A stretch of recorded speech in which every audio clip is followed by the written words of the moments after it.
to make it easier to vote for people who don't speak English as their first language. Good evening, I'm Rick Folbaum. I'm Sean Gables, and some of the city of Morrow, some of the people there in Clayton County, they want to eliminate barriers by printing voting ballots in Vietnamese. Supporters say it would help the city's Asian population, and recent U.S. data reveals that Morrow is nearly 33% Asian.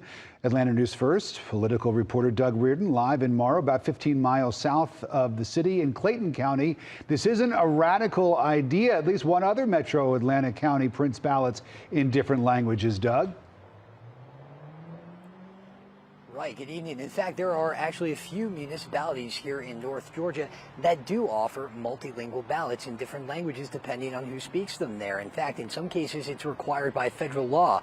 But here in Morrow this month, there was some controversy after one councilwoman suggested they print ballots in Vietnamese, of which their population is about 30%. Another councilwoman called that idea un-American.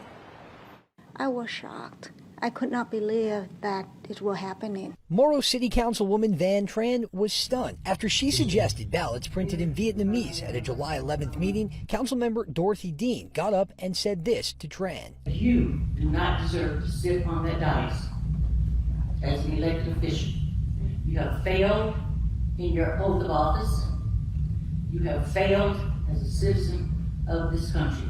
Dean also called the suggestion un-American. The incident inspired Christopher Chan to show up for tonight's meeting here at Morrow City Hall. The comment un-American, just breaks my heart.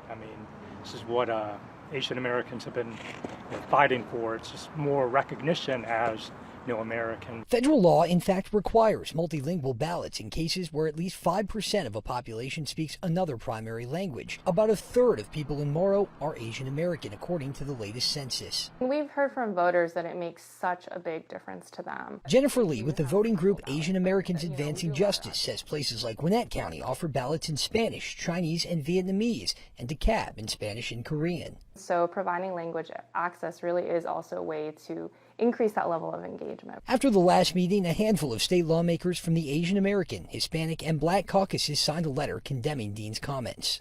A lot of these individuals are immigrants. They had to pass a citizenship exam, and now they just want to be able to have the right to vote, and to vote in an informed way, which is what I would hope everybody wants. And Councilwoman Dean did not respond to our request for comment, but we will have more from this meeting coming up on later editions of Atlanta News First tonight. By the way, if you do want to see what languages your county or your city has these available in, you can just reach out to your local clerk. It is as simple as that. We're in Morrow tonight. Doug Reardon, Atlanta News First.